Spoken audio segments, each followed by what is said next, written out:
Kahit sino naman gugustuhin talagang maghanap ng mga loan apps na 0% interest rate or no interest rate. Well, in this video guys, i-share ko po sa inyo yung updated top legit cash loan apps ko po with no interest rate, 0% interest rate. So actually na-feature ko na rin to few months ago. Pero patuloy pa rin kayo nagre-request mga 0% interest loan app ba so far ngayon na maaasahan natin, lalong-lalo na sa first loan natin dito. Dahil itong mga top loan apps po na i-share ko sa inyo is mga legit po ito, SEC registered and CIC accredited pa sila ha. Kaya masasabi talaga natin na legit siya, licensed to operate siya. And based sa experience ko is nakapangutang talaga ako dito at na-experience ko talaga yung kanilang no interest rate or 0% interest rate. Pero guys, of course, real talk lang tayo dito. Hindi naman porket 0% interest rate sila sa first loan is hindi lahat guys ng loan app na i-share ko sa inyo is buo siyang matatanggap. Meron mga cash loan apps na buong matatanggap, meron ding hindi buong matatanggap. But no worries naman dahil kahit hindi natin siya buong matatanggap, kunting-kunti lang po talaga yung binabawas nila sa atin. At uunahan ko na kayo sasabihin nyo na naman sa akin, akala ko ba 0%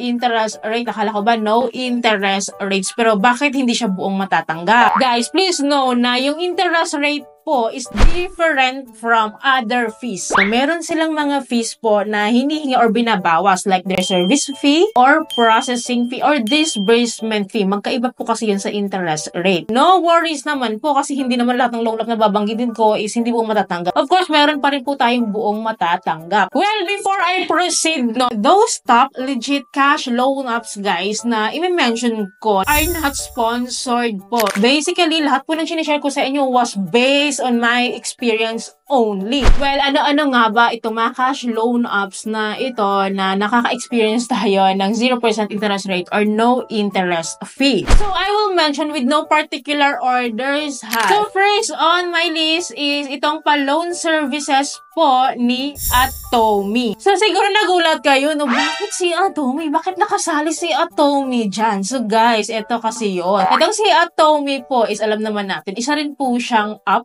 po na pwede po tayong mangutang dito online. At si Atomy po ay nag-o-offer po siya ng dalawa. Credit card loan offer or yung pa-buy no pay later niya at yung pa-cash loan niya. At eto pa ha, hindi pa po ako approved doon sa pa-cash loan niya. So bakit ko siya sinama dito? Hindi naman pala siya cash loan. So guys, ito na nga. So diba, previously na-share ko siya sa inyo na may offer nga po ako sa aking credit card kay Atomy worth 8,000 pesos. At eto na nga. So na-cash loan ko siya guys. Na-try ko pong mag-cash loan dito via QRPH code ng aking Maya business account. And of course, it was considered cash loan na siya. Naka-cash out ko po siya. Kaya ko po siya sinama. 0% interest rate siya guys. Legit for 40 days to pay. Oo siyang matatanggap. Well guys, kailangan ko alagaan tong si Atomy ko Kasi itong si Atomy pa naman is regulated by the BSP. Legit na legit po itong si Atomy guys. Try nyo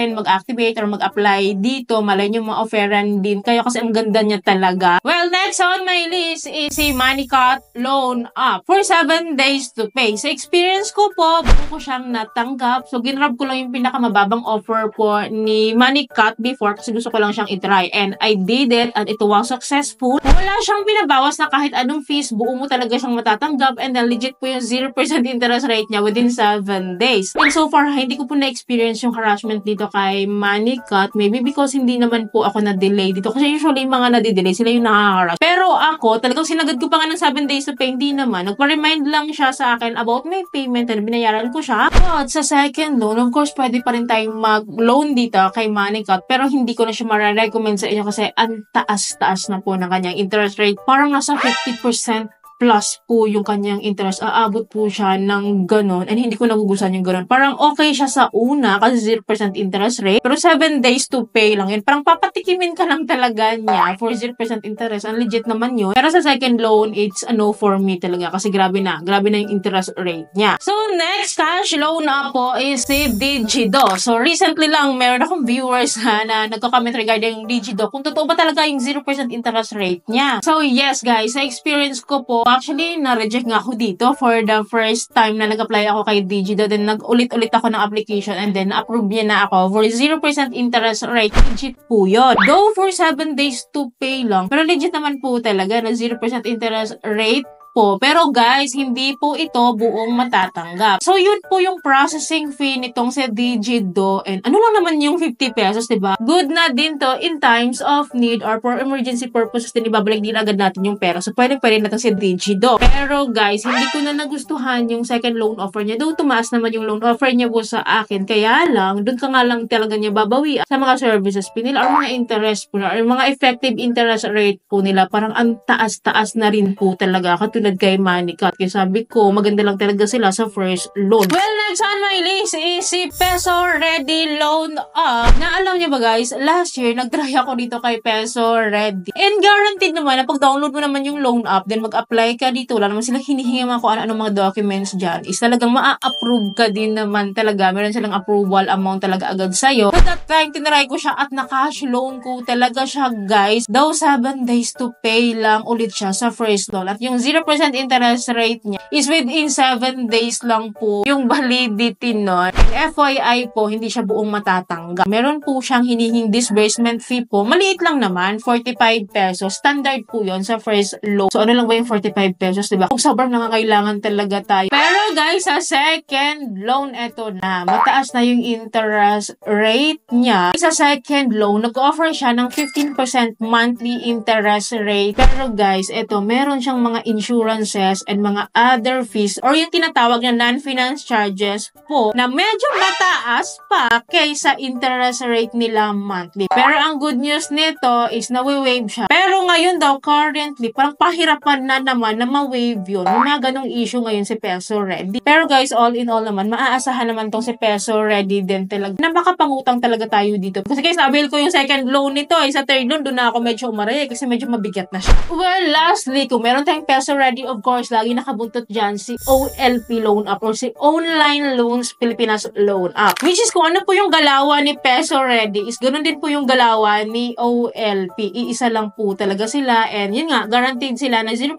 interest naman within 7 days. At hindi rin po siya buong matatanggap. Meron din siyang binabawas na 45 pesos sa disbursement fee. So yun lang yung binabawas niya and kahit pa paano naman, hindi natin ganong ramdam yung amount na niloan natin kasi nga, kunting-kunti lang yung bawas. Pero again, katulad kay Peso Ready, sa second loan, doon na naman sila babawi. Meron din siyang non-finance charges katulad kay Peso Ready. I hope ma-waive pa din siya ngayon kasi nga, based sa mga viewers ko, is nahihirapan na silang i-waive yun or yung iba hindi talaga nakakapag-waive. Well, those are my top legit cash loan application online, no? Best utangan with 0% interest rate at first loan or at first cash loan. So guys, hindi naman porket recommended ko tong mga to is talagang tangkilikin nyo na ng tangkilikin, no? So maging mapag-mature kayo. In the long run, some of these cash loan apps guys is hindi na talaga siya recommended kasi masyado ng lubong-lubo yung mga interest fees and charges. So sa una lang yun maganda pero in the long run, hindi na siya nakakatuwa. Maliban ha kay Atomy kasi love na love ko talaga tong si Atomy. Dahil long term talaga siya, ang legit po yun. So anyways, paki-comment down below naman po yung mga na-experience nyo rin ng 0%